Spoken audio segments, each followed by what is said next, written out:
Welcome to episode 72 of Crave the Book.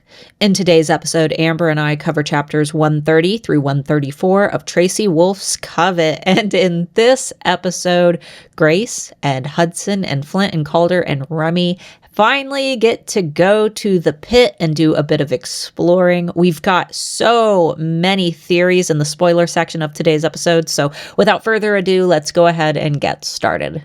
What's up, guys? We are on to episode 72, and Amber and I were just talking a second ago about how this one's probably going to be a little bit shorter than last week. It's chapters 130 through 134, which is funny because last week we did like 10 chapters. This time we're doing a couple chapters, but that's because next episode we have a lot to cover, and it wouldn't make sense to break those scenes apart. So this made the most sense. It was one of those things like lots have happened in very, very short chapters. Like, I don't know whether you noticed, but you'd get to a chapter and then go, oh, the chapter ends with the next page. So it didn't feel like I was reading a lot. And then I was like, oh, we're at a point where if I start to read more, I'll be here for a while. Yeah. But yeah, I think that you know, some interesting things happen because I feel like we're going to have more spoilers here and theories. So guys, just listen for the wolf howl if you haven't finished. Covet, court, or charm. Possibly charm. Yeah, because I definitely have some theories connected to charm.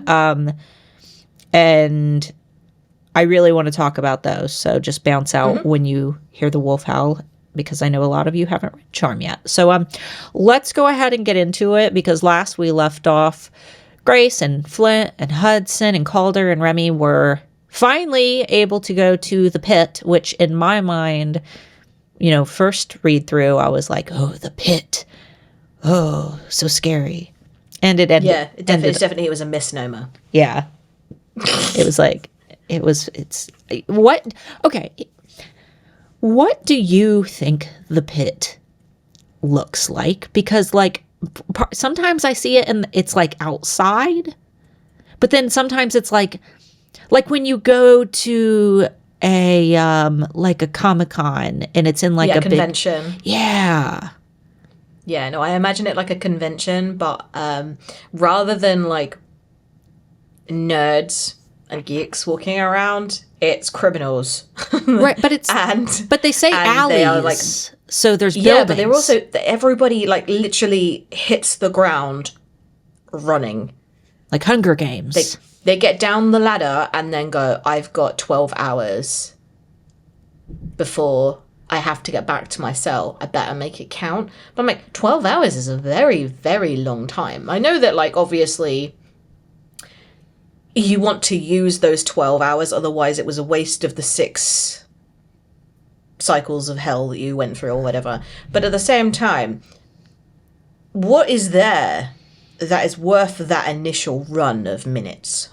Yeah. Well, it's not life and death. It's like, well, I'm going shopping to get everything I need. Right, you could take your time. And 12 hours of shopping is a long time. What does it... I'm trying to visualize it. Does everybody just have a special ladder that comes down from the ceiling? Are there hundreds of little ladders that drop down and everybody just climbs down real fast? Like, can you return whenever you want? Yeah, like, I'm tired. I think, I only needed 6 hours, because shopping for 12 hours, like... Yeah. That doesn't... Even in the best places where you need, like, everything. Like, I can imagine, when you say that you're going on your emergency mission because you've got, like, a hurricane or a snowstorm coming in. Like, I can imagine, like, you're doing that as quickly as possible and you wouldn't be running. No. You'd be very much like okay, let's get some extra water. What else? Like, you wouldn't be like, oh my God, let's go, run. No. 12 hours of time ahead of you to be able to spend before the apocalypse. And yeah, it just is very, very strange image in my head. Time also passes very fast, though, because by the time they sit down to eat tacos, they only have 10 and a half hours. And they didn't even do anything in that time. No, and it doesn't sound like Remy even really gave them a chance to explore. Like, this is your only opportunity to explore the pit, and we're going to very specific places because there's only 12 hours to go. Yeah. And Remy is being real shifty about it as well, because when they leave their cell, Caulder's like, "Yay, go down the ladder," and he's like, "No, wait. If you've got anything you want to take with you, now's the chance, because we are not coming back here." And he says it with, like, almost an implicit meaning. Right. And she knows exactly what he's on about, and then puts this weird small package in her pocket. I don't think we ever find out what it is. I don't either. And I mean, maybe we do, and it's just so insignificant that... Maybe it's her dirty knickers. Yeah, maybe it's like, oh, I don't want anyone to find these. Like, it's either something that was so insignificant that we just forgot and it'll pop back up, or it's something that Tracy planned to later incorporate into Remy's series. Yeah, like maybe there was something special about it. But yeah, she went straight to that thing. Like, she didn't go like, I need this, I need this, I need this. She went straight to that tiny thing and knew immediately that was the thing that she wanted to take. Like, you know, the like fire alarm test, where you have to get out your house because the fire alarm is going, and what's the first thing that you grab?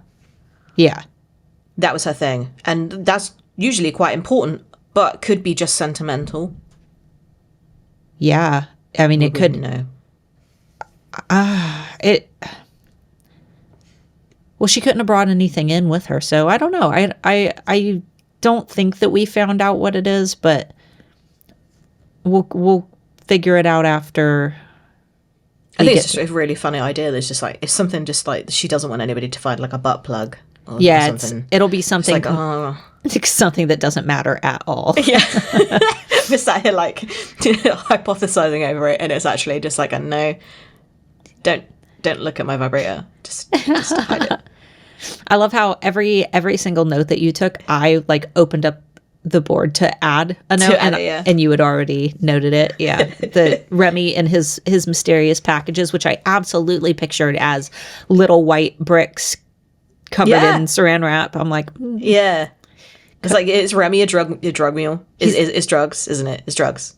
He acts like it because he goes so shifty. He goes to the bar where there is apparently a mermaid serving drinks. And he picks up a package from that guy, right? He doesn't give a package, he picks up a package. He picks it up, yeah. Yeah, so he's not just giving packages, he's picking up packages. Proper drug drop. Yeah. It's either that or like, it's like pearl. Like, I'm maybe I'm thinking like mermaid is kind of like a bootlegger. Because they leave. He worked out, the people who run the stalls, you know, they leave at the end of the day. So they're smuggling stuff into him. Yeah. And it didn't sound as if he exchanged the package back to the next person who gave the package to. It doesn't sound like he exchanged it for money. So it wasn't like a job where he was like, I need to be paid for this, and this is my only source of like good income, because this is the last chance. But he did talk about how they had to get money, which is why he sent Hudson off. Yeah. It was just very weird, because I don't remember it being a thing. Like, I just assumed that it was, like, he was exchanging packages, because he was also doing it in the Hex. He was exchanging packages to prisoners, like, smuggling things into prison. But it was never acknowledged what it was. And in clear view of the guards. Like, yeah, and even Grace is like, always with the packages. And he doesn't really acknowledge her after that either. No. He's like, shut up about my packages. Ixnay on the packaging. Yeah. I don't remember anything being revealed about the packages either. So no. I can't remember. Maybe it's... I feel like it's either really, really insignificant and it was just him smuggling in packages, but it sounded as if he was smuggling out, because why would he pass something from a barman to another vendor? Well, maybe that's not smuggling into a prison. Different. Maybe it's different different packages to different people. He had a bunch of packages, didn't he? Yeah. I'm picturing him like, you know, one of the little pocket watch salesmen opening up his, you called them something stupid like looky-loos or something. Yeah. Looky-lookies. Looky-loos. Remy the looky-loo. It was Remy the raisin, which I spelled wrong on both podcasts. I put like RASIN when I named our episode. I think it was episode 70, Remy the raisin. And I knew right when I did it that I had done it, but I was like, you know what? I don't care. I'm not fixing it because then I have to, then you got to wait for it to update and it's going to take a couple days. So I was just like, screw it. Me and my husband's wedding song, our first dance was You Are the Reason by Callum Scott, and I can't help but read it as You Are the Raisin. You are the raisin. Like, oh, it's so romantic. You are the raisin. What, wrinkly and... Yeah, I'm an embarrassed grape. Kind of dried out. Desiccated fruit. So, your favorite scene? Yeah, so there's a bit where Grace is like, is that tacos? There's tacos. Oh my god, I would do just about anything for a taco right now. And Remy's like, anything? And immediately Hudson's like, I'll get you tacos, Grace. What do you want? You want 10 tacos? Is 10 tacos enough? I'll get you 10 tacos. She's like, how about 3? 3 will do. But yeah, it's just really funny that he still sees Remy as a threat. Yeah. I wonder how big are these tacos? I don't know, but she said that they were the best ones she's ever tasted, but I don't know whether that's because she's had prison food for 7 days. Burn on Jackson. Yeah. I think she should have totally made a callback. It's like, you got me meat. You got me meat. He could have ran with that too. Been like, yeah, baby. You like my meat. But it was just really like, either he ignored Remy entirely and was doing it because she said she would do just about anything and therefore for his own selfish gain, but then never really kind of claimed the prize. The anything. Yeah. He's like, I'm not going to like exchange that for a coupon or anything. But also like, it's equally funny him still finding that Remy has a chance. Yeah. Or is manipulative enough for him to go like, yeah, I'll get you a taco in exchange for you to do this really dangerous thing. Which he does do. So it's fine. I just love how they got down the ladder and like sprinted to get to what, you know, because they only had 12 hours. It was like this big race. But then they stop and eat tacos. And I'm just like, yeah, I understand that. Yeah. That's food. Food is life. Priorities, you know. You gotta sit and at least. And by the time they sat down to eat their tacos, like I said, Hudson said that they only had 10 and a half hours left. So they spent a lot of time getting those tacos. Yeah. Yeah. And it sounds as though Grace really savored them as well, like took her time eating them. Like, tacos are street food. You should be able to eat them whilst walking. And it sounded as though she was like, these are amazing. And apparently Hudson was watching her with great zest. Yeah, not drinking his blood. No. And it made me think that she was definitely making sex noises. So good. Yummy, yummy. Yummy. In my mouth. So we have a big part with spoilers and theories. So just to keep the story rolling, and not to give any spoilers, they go to a troll who is like bedazzled, wearing like a crazy sequined jacket, and he wants to tell Grace her future.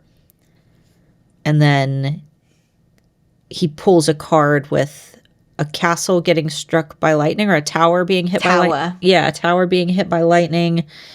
And Hudson says it's trouble. And then the troll says something about her being, oh, you didn't tell me who she was. there's only one path for you, my queen. Mm-hmm. And then it all turns out to be just Remy taking the piss. Yeah, they walk away and Remy's like, ha, I can't believe you fall for that.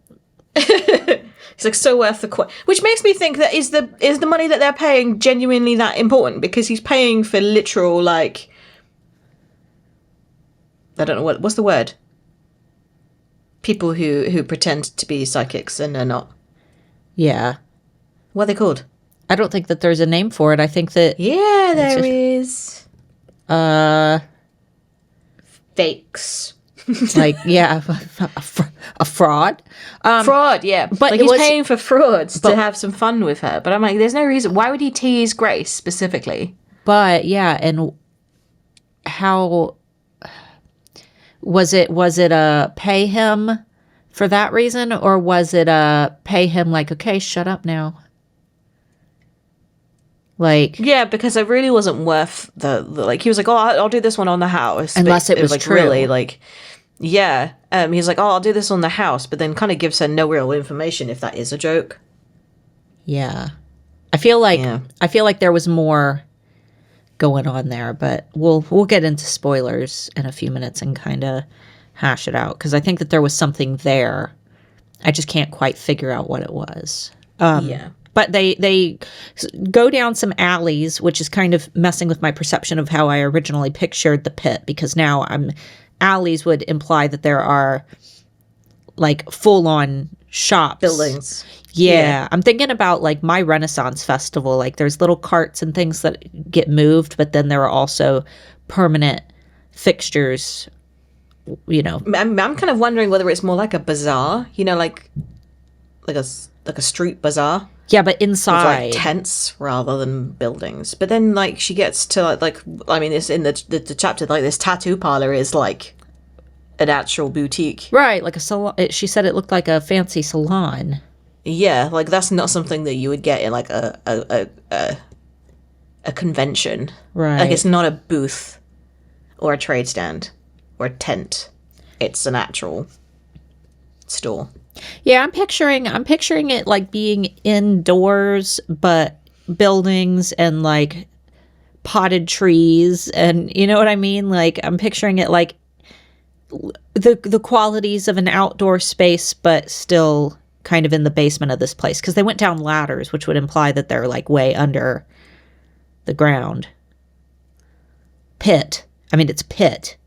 Yeah. So must be underneath everything. Yeah, that's what I'm thinking, is that it's... But then that must be really, really, really, really, really deep. If you think about how many prisoners, like, they have, and how many cells they have, and if the chamber is also going down, but the pit is also down, that means that it must be really underground. Yeah, and there's a wing of the prison, though, that doesn't even get to do anything fun, because they're on, like, super lockdown, so... Yeah. I don't know. I have trouble visualizing it. I need a sketch. Yeah. I think it's more of an abstract concept than something that Tracy could draw out. Well, yeah, also the way that Hudson and Grace kind of react to it is very much like they couldn't believe what they were seeing either. Yeah. So maybe it doesn't look exactly like anything they've ever seen before. Yeah. Otherwise, Tracy probably would have described it as like a convention, or... Because that would have probably been something that Grace may have been to. Yeah, or something similar. Like we even have gem shows where you can go and people show like crystals and gems, rocks, and yeah, they have weird expos like that. So they get to the blacksmith, and he's another character that I have trouble picturing just how big he is. Like he's big enough that he picks Hudson up, like. Well, she said he's 20 feet, but I don't think I've ever looked at something and gone, wow, that's about 20 feet. Is that the size of Hagrid's brother? And Gaunt? Yeah, is that... How tall is Gaunt? Because that gives me some, like, reference, because I've seen something that, you know...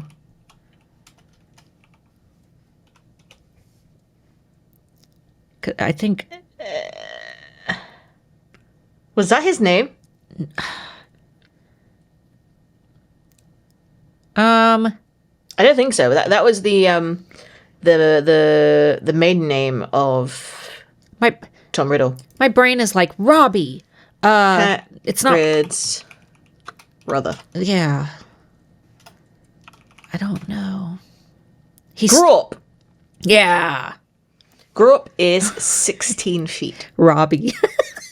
which Hagrid claims is small for a giant. Okay. His knuckles are the size of cricket balls. Okay, so about our height taller.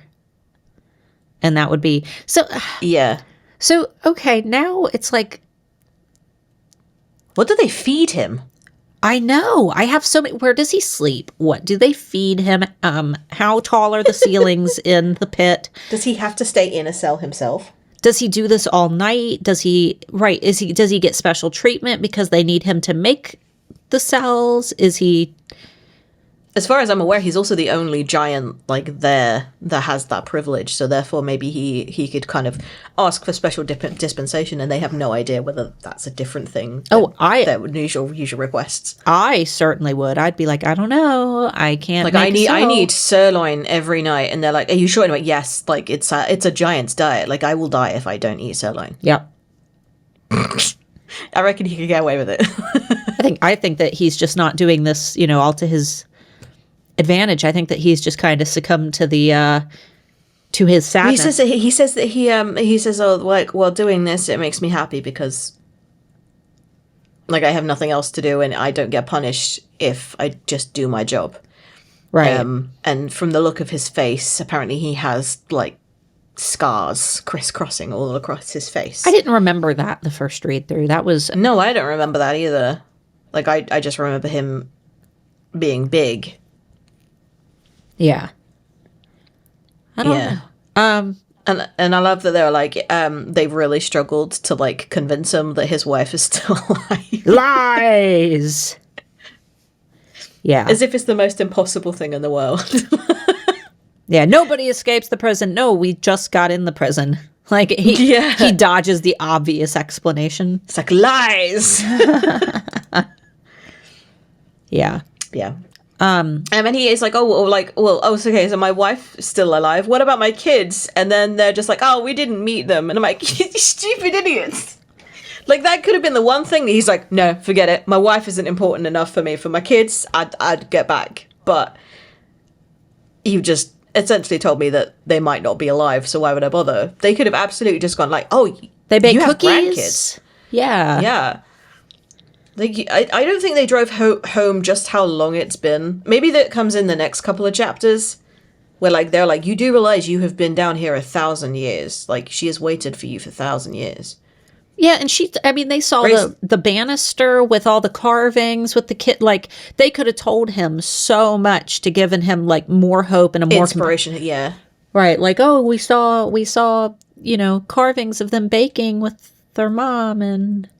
They didn't even tell him that, his wife was in physical pain because he was down here.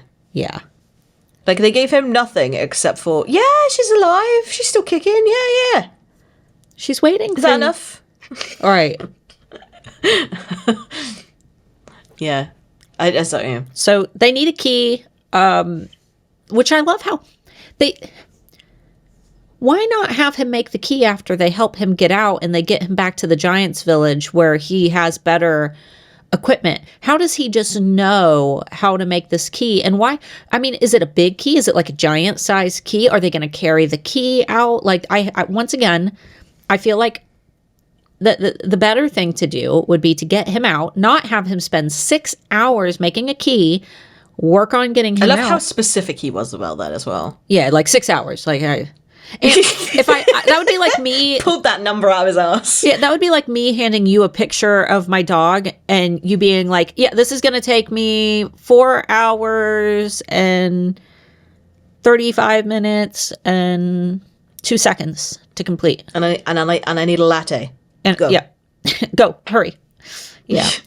Get him out, take him home, get him to the Giants Village where he has the equipment he needs and have him make the key Not there. be manacled. Like, I don't know about you, but I definitely draw better when I don't have handcuffs. I don't know. Have you ever tried? You might draw way better. Me? Like, add the weight of my left hand to every move I make. Scott! But yeah, and then they get out after he's basically told them to, like, piss around for 6 hours. And apparently Remy has even more ideas as to how they're getting out, but he gives nobody any clues as to what his plan is or why he's making them do the things. But he says, Flint, go to find... I don't remember the name of the person. Do you? No. Yeah, go to find this arbitrary person that we have no idea who it is. Go find this person. I need a number. And Flint's like, do I have to? I could give you a number. I have loads of numbers. But I feel like I thought it was like, you know, when you go to a butcher's and you pull the tab and you get a number. Mm-hmm. I thought it was like that, where like they have to wait for a specific amount of time before their number is called. But that wasn't the case at all. I thought that it was like Shrek telling Donkey to go find blue flower, red thorns. That's really funny. But why would you sell Caulder after that as well? I don't know, babysit Flint. Yeah, because and then he sends Hudson away to go and win some more money fighting. And all of a sudden Hudson gets like really like bravado. He's like, yeah, I can do this. This is what I was born to do, baby. And he gets really like amped up, and Grace is like, for the love of God, like, come back to me in one piece. And he's like, yeah, sure. He doesn't once ask Remy what he's planning to do with Grace. Yeah. He's like, yeah, I'll go fight. I don't need to know what you're doing with my girlfriend or why you've told me to go somewhere else, not watching. Like, sure, go. Or when we'll meet back up, or what I'll be fighting, or where. Yeah. He asks no questions. He's like, how much do you need me to make? Nothing. He just literally goes, yep, I'll fight. I'll do some things. And then he walks off. And like Remy still is giving Grace absolutely no idea until she's literally stood in front of a tattoo parlor and she's like, this is what you wanted me to do. He's like, yeah, it's fine. I saw it. That is called grooming. Leading someone into a situation that they have absolutely no idea of and just saying, this is fine. This is normal. You're allowed to do this. Remy the groomer. Remy the raisin groomer. And it gets even worse because Grace wants to know, like, what tattoo am I getting? And it's like, no. Well, at that point, Remy doesn't even know. He's like, oh, yeah, you can have it any way you want, really. I don't think it matters where you have it. Even if my vision is correct, you could have it anywhere on your body, I suppose. Yeah. Because she starts like going like, oh, can I have it somewhere where Uncle Finn's not going to notice? Where does she get it? Up her entire bloody arm. Yeah, and doesn't ask any questions about, like, it's already been paid for by Remy's mom. Like, this is weird now. How would Remy's mom know? Which means that the person who told her how to escape, or that Remy was going to escape, must also be able to see through time. Or Flint's... No, because his mom... I was going to say, we still don't know the dragon that got out. But that wouldn't make sense because his mom died, unless she didn't actually die. We do find out that his mom paid for the tattoo 12 years ago. 12 years ago. And Remy said that she died when he was 5, which makes him 17. Yeah. I knew that. Unless she paid for it sooner than that. Let's, I want to keep talking, and I don't want to spoil anything. So if you guys haven't read through, I mean, it's mainly Charm that I have ideas about. Be sure to turn off the podcast now and come back next week. Okay. I wonder whether anybody actually does turn off. I don't know. Let us know in the Crave the Book Podcast tea room if you turn it off if you haven't read on Facebook. Okay. Like, we're doing this all for people like, no spoilers, but like, Yeah, and I mainly have spoilers. So I want to start before we get to the Remy stuff. Mm-hmm. Okay.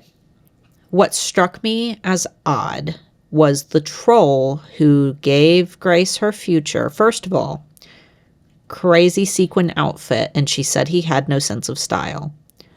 Who else have we encountered in the series who wore crazy sequined outfits and had no sense of style? I'm not saying that things are connected, but he also says, the troll says, Grace looks like his favorite granddaughter. The only person we know for sure that Grace is a granddaughter of is the bloodletter. But also, Grace's mum had to have had a dad. Mm-hmm. And Grace's dad also had to have had a dad. Yeah. There's only one, he said, there's only one path for you, my queen, after showing a tower being hit by lightning.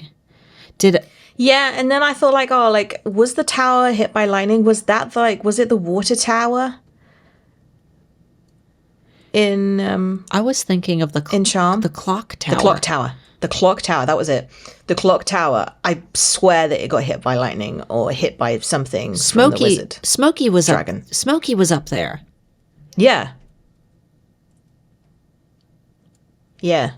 But this already would have all happened. Yeah. But what if, right? What if the time wizard had to go back to save his daughter? What if the daughter was Grace's mom? That's exactly what I was thinking. And I mean, their names were different. The troll's, I can't remember, but I looked at the troll's name. I can't remember what it was offhand, but it wasn't the same as. Well, no, but also he wasn't a troll. Well, I thought maybe he got turned into a troll as like punishment or something. I don't know. Like if you started out as a wizard, if you started as a wizard and got turned into a troll, like, and then got sent, but he wasn't, okay, so he was a vendor though. So he wasn't sent to prison. No. I don't know. But either way, it was an interesting theory. There was a lot of holes. Yeah. A lot of holes. I feel like there's something that we're missing because there's too many clues that make sense, but they're not fitting into the right places. Yeah. So, then I got really like, oh my God, like he's talking to her like, oh, my queen. And I'm like, nobody knows that and like, yes, of course she's going to be the only gargoyle queen because at the moment she thinks that she's the only gargoyle. Yeah. But we don't hear enough about trolls to know if trolls are like allies to the gargoyles. Well, the thing is, right, nobody refers to the other faction's royalty as their queen or their king.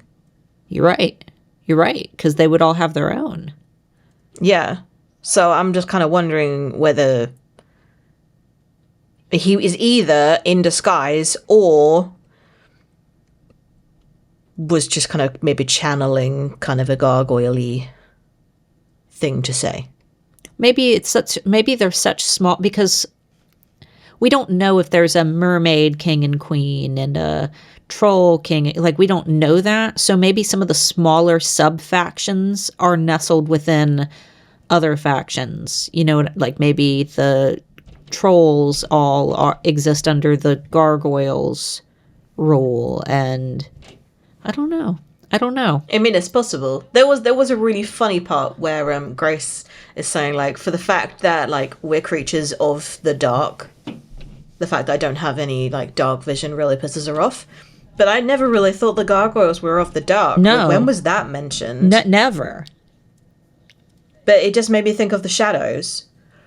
And maybe trolls were also part of that, like, of the dark.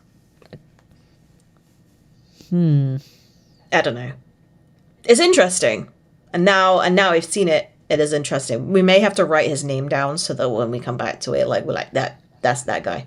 Yeah.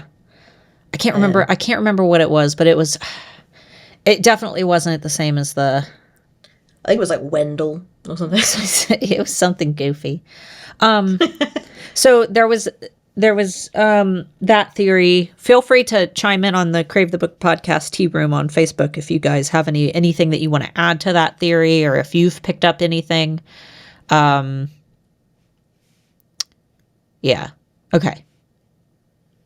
Yeah.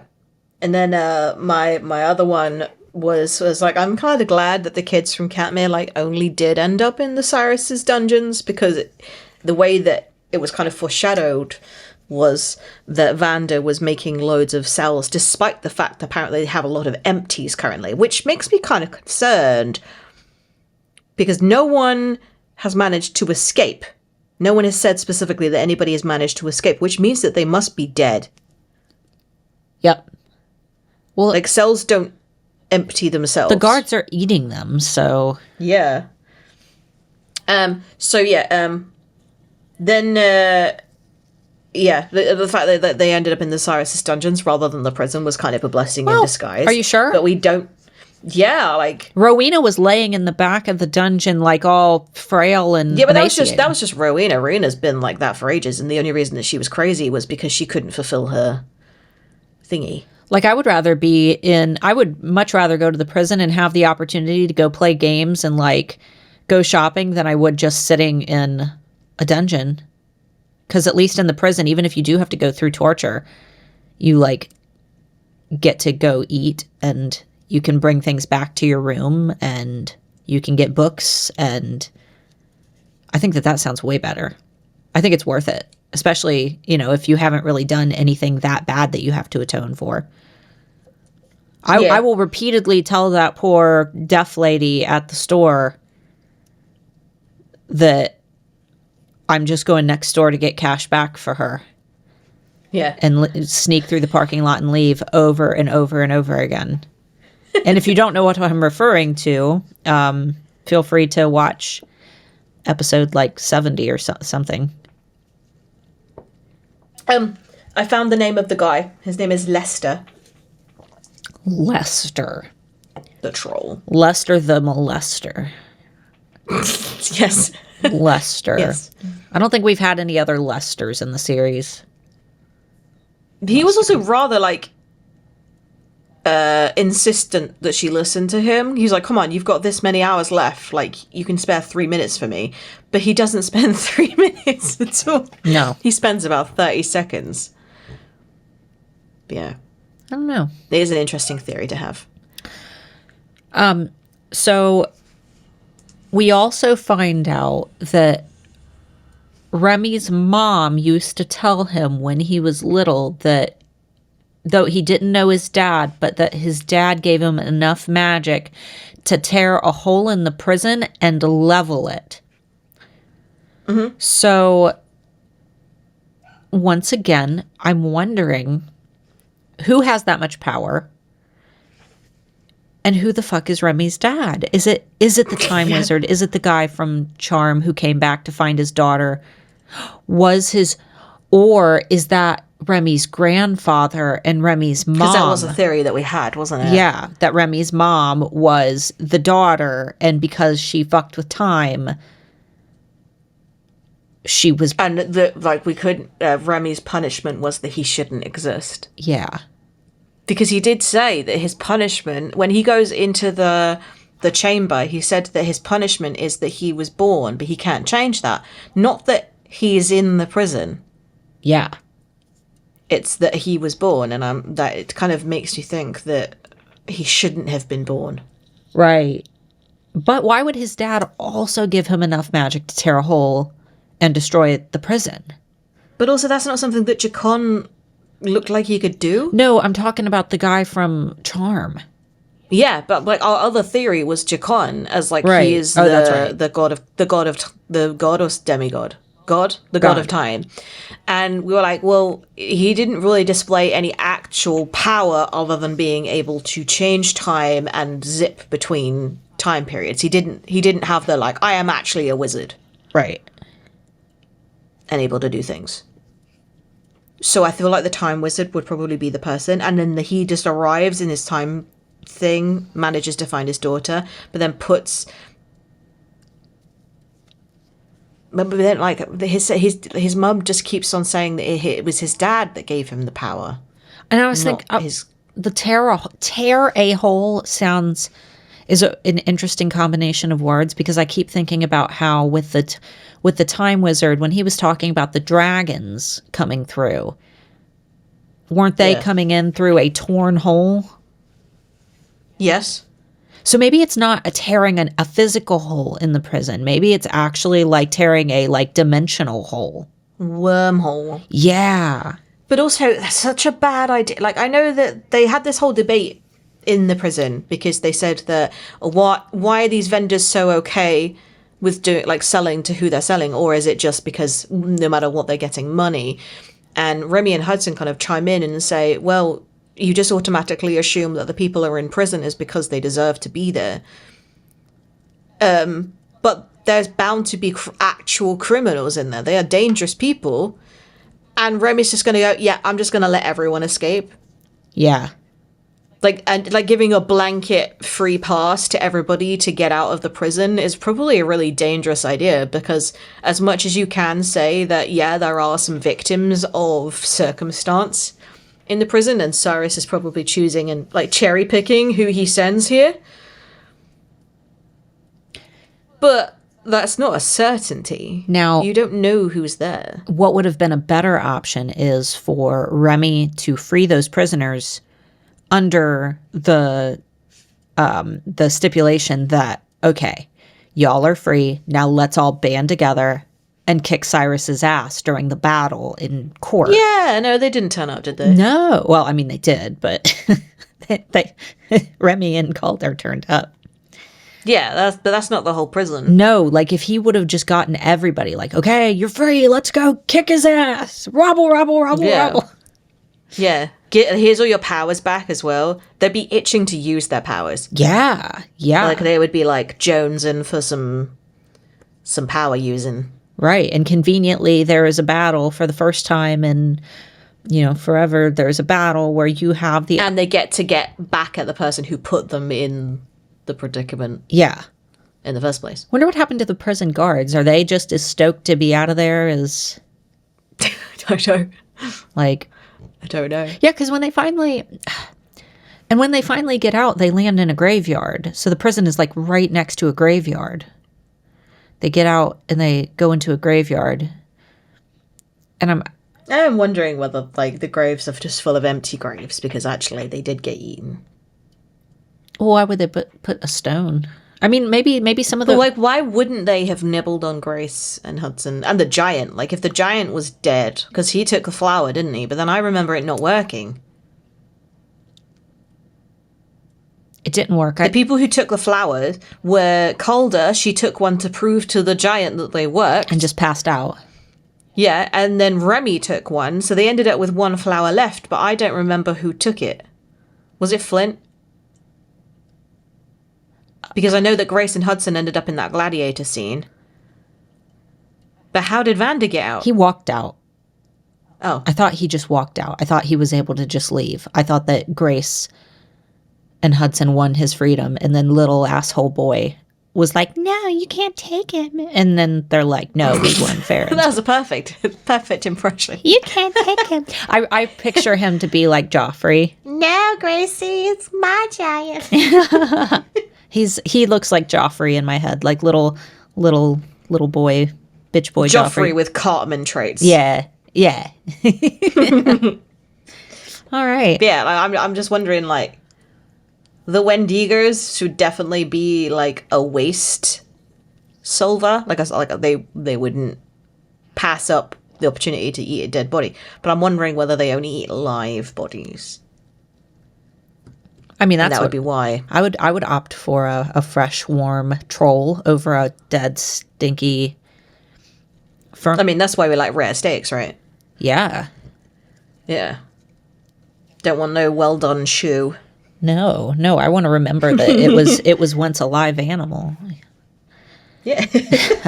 I need to remember that this was a creature. But I am excited to read the next few chapters. I'm hoping that we get some answers, but if not, we will be very, very nitpicky when we start court, because I think that we have a lot of things here that we wouldn't have been able to catch if not for the podcast and having to sit and discuss the chapters. I feel like there's a lot where we're forced to say, oh, that could be something, or oh, that could be something. Like, you know, normal reading, you're just, you know, skimming through the pages. But when you read for the sake of having an hour-long discussion about it, like, you have to say, well, maybe there's something here. So I'm excited. But I think that's it, unless you had anything else that... No, that was everything. All right, so shorter episode, but that's good because next week's episode will be a bit longer. Long. So, guys, thanks so much for listening, and we will see you next week. Bye-bye.